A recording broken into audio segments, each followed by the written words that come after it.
আসসালামু আলাইকুম বন্ধুরা, আমাদের টাঙ্গাইলে ১ নং মগরা ইউনিয়নে এই যে একটা রাস্তা দেখতে পাচ্ছেন, এই রাস্তাটা দীর্ঘ ৩৫ বছর ধরে পরিত্যক্ত হয়ে পড়েছিল। এই ২ মাস ধরে এই রাস্তাটায় কাজ শুরু হয়েছে। দেখেন নিজের কাজের কোয়ালিটি, এই যে দেখেন এই খোয়া বালি ফেলাইছে।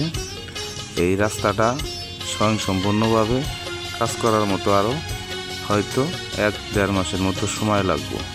ভিডিওটা যদি ভালো লাগে লাইক কমেন্ট শেয়ার করে দিবেন। আসসালামু আলাইকুম, ধন্যবাদ। আসসালামু আলাইকুম বন্ধুরা, আমাদের টাঙ্গাইলে ১ নং মগরা ইউনিয়নে এই যে একটা রাস্তা দেখতে পাচ্ছেন, এই রাস্তাটা দীর্ঘ ৩৫ বছর ধরে পরিত্যক্ত হয়ে পড়েছিল। এই ২ মাস ধরে এই রাস্তাটায় কাজ শুরু হয়েছে। দেখেন নিজের কাজের কোয়ালিটি, এই যে দেখেন এই খোয়া বালি ফেলাইছে।